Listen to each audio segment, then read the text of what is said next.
supporter au 0810 055 056. On a Aurélien d'Aubervilliers qui est avec nous. Bonsoir Aurélien. Bonsoir, Salut Aurélien. Salut la famille, j'espère que vous allez bien. On vient avec le sourire ce soir. Ah bah oui, ouais, obligé. C'est plus qu'un sourire, c'est une banane Aurélien qu'on a. Ouais, c'est ça. Tu verrais là ma figure, on dirait une banane version orange et pêche. Tu vois.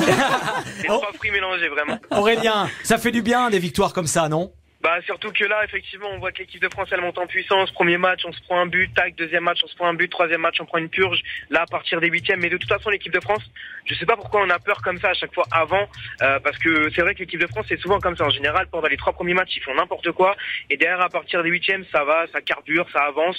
Rappelez-vous bien, en 2018, c'était exactement la même chose. Bon, le score n'avait pas été aussi conséquent que ça finalement pendant les huitièmes, mais c'était contre l'Argentine. Là, c'est contre la Pologne, donc il faut pas non plus s'enjailler trop vite parce que la Pologne c'est pas non plus, excusez-moi, la meilleure équipe du monde, mais je suppose que là les Mbappé, les Griezmann, les Giroud, ils ont la même envie, la même gouache et la même niaque qu'en 2018. Donc moi je pense qu'on peut faire le doublé et arrêter cette malédiction là de la perte de la Coupe du Monde d'après. Je pense que celle-ci, on peut aller la chercher si vraiment les joueurs ils jouent bien et qu'ils sont bien concentrés, ils peuvent aller la chercher, surtout que je vois que Lloris il est vraiment chaud aussi. Le ballon qu'il a arrêté, mine de rien, peut-être qu'il était sur lui, mais il était pas si facile que ça à arrêter, hein. Donc il bougeait d'un centimètre, le ballon il rentrait. Donc franchement, bien joué à lui et bien joué à toute l'équipe. Comme tu dis Miguel, c'est un collectif, c'est une équipe et c'est ça qu'on aime. C'est ça qu'on aime, et on aime aussi l'optimisme de nos auditeurs. Ça bien, fait plaisir avec Aurélien, effectivement. En tout cas, Philippe, le premier objectif, en étant très modeste au départ et sans arriver dans le costume du champion qui va tout renverser, le premier objectif c'était d'atteindre les quarts de finale, et cet objectif il est atteint. Et c'est Amélie Oudéa Castéra qui va être contente de pouvoir venir au Qatar parce qu'elle avait dit je viendrai à partir des quarts de finale. Emmanuel Macron doit trépigner pour les demi-finales. Et puis franchement, quand on regarde le tableau, on n'est pas à plaindre hein, sur ce tableau parce qu'on évite les deux épouvantails sud-américains, les Brésiliens et les Argentins qui vont se manger entre eux peut-être en demi-finale pour en retrouver un des deux en finale.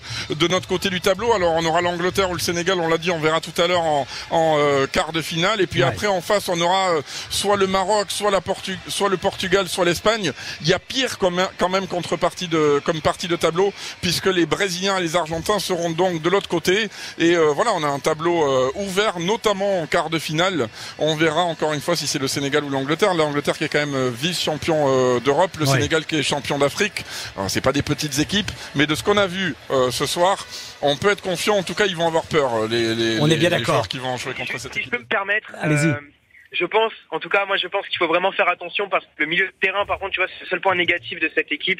Donc j'espère que vous allez en parler. Le milieu de terrain, pour moi, c'est vraiment le point faible de cette équipe et c'est vraiment dommage parce que, voilà, le milieu de terrain c'est le point faible, l'attaque c'est le point fort, la défense c'est le point, entre guillemets, du milieu, tu vois. Bah on verra ce qu'en pensent nos autres auditeurs. Voilà, je suis pas forcément d'accord avec Aurélien. Moi, je trouve que le milieu a été bien. Oui, je trouve Rabiot a été très remarquable. Rabiot, il est très très bon dans cette Coupe du Monde. Il est très important. Chouameni a été présent. Chouameni a fait son match. Il est sorti parce qu'il avait pris un carton, mais il aurait pu finir son match. Il y a débat. Donc, vous savez quoi, il y a débat, les amis. Chacun partage ses idées sur France Bleu au 0810